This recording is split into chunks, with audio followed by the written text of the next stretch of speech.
What's going on, guys? D. Anthony here. I hope you guys are all enjoying your weekend. What we're going to do is kind of back test the NQ on Friday. It was an absolute runaway train. If you managed to make money on Friday, congratulations. If you didn't, I want to show you guys where you could have, set up a strategy or some type of edge to where you guys can make money. Now, a lot of you guys know that I trade using the 5-minute time frame. I also use the 20 SMA, which you guys can see here on my screen. That's the white line.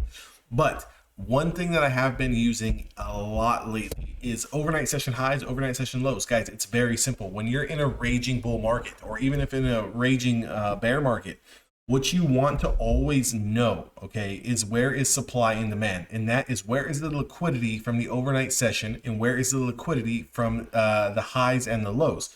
So if I was to draw a line here at the overnight session highs and the overnight session lows, okay, I'm creating a little bit of a range. So this is the 1 hour time frame. 18,166, 18,020. That's the highs, that's the lows. What we're waiting for here, essentially, and again, does this happen right off the bell? No. Does it happen 3 hours after the bell? Sometimes. Does it happen in the first 10 minutes? Sometimes. So what you need to do as a trader is remain calm, remain patient, and wait for your opportunity to be able to take a trade. And what that means is you want to be able to make sure that you have a sweep of one of the overnight session highs or lows, and then you need a confirmation. If you guys just simply mark these out on your chart each and every single day and kind of wait for these levels to confirm, you're going to lose a lot less money and you're going to make a lot more. Now, if we notice here, you can see at the 7 o'clock hour, which is 1 hour after the market is open, 30 minutes, to be realistic. After the market is opened, it's been open for 30 minutes, and that first hour candle closes here at 6 a.m. I'm located in California. So between 6 and 7 a.m., that is my first hour candle. Now, the 7 a.m. candle confirms the overnight session highs.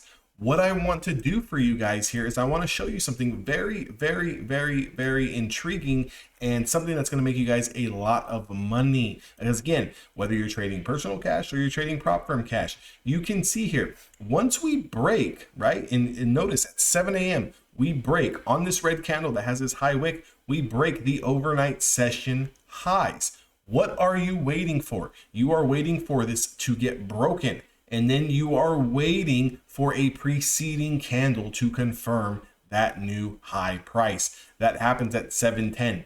We go from a price of 18,175 all the way up to a price of 18,189. Now, depending on your position sizing and depending on the amount of risk that you're putting on the table, some people have traded 5 contracts and they make 10 points on this 1 5-minute candle and they call it a day. Other people who are trading maybe on the micro side, or you're trading a lot less smaller size, you're going to need a little bit more points to kind of get going.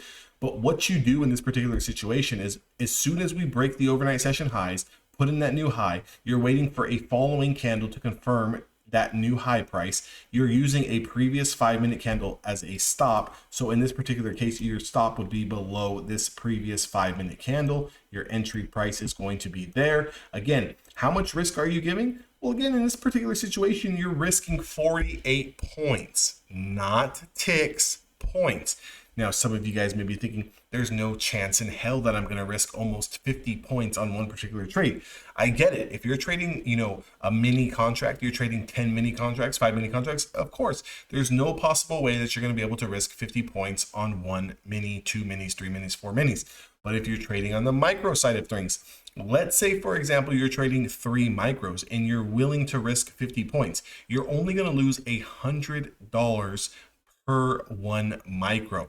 So if you're trading, let's say for the sake of the video, 3 micro contracts, you are risking $300 on this one particular trade, and you would have been targeting a 1-to-1 price, which would have paid on this uptrend.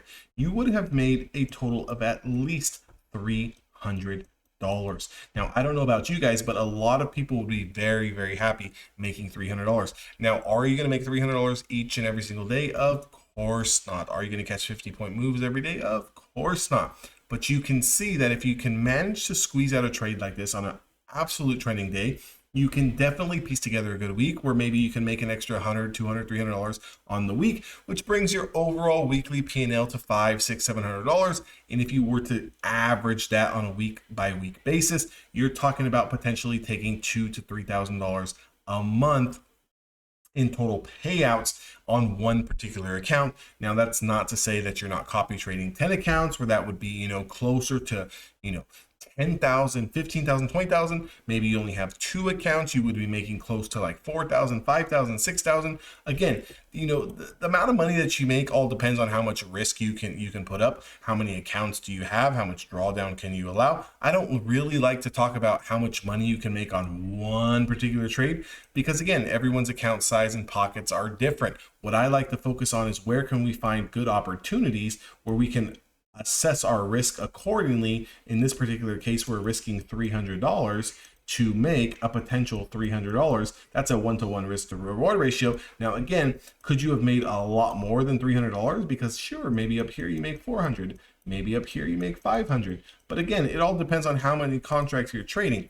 So what I want you guys to do, and this is all I want you guys to do, mark out the overnight session highs. I want you guys to mark out the overnight session lows. When we confirm the overnight session highs or lows, I want you to wait, okay, in this particular case, wait for us to put in a new high price or a new low price. And then I want you guys to wait for a following candle to confirm. And then I want you guys to jump in using the previous 5-minute candle as a stop.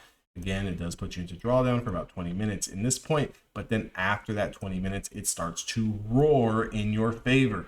Again, size yourself correctly so you don't panic and cry and moan and bitch and complain like a little child. Again, this is not that much drawdown, guys. It's really not. You're trading the NQ. You're not trading the ES. You're not trading the YM. You're not trading the RTY. This is a big boy future contract. If you guys are not ready to trade the big boy future contracts or the big girl future contracts, then you guys need to move over to a different instrument.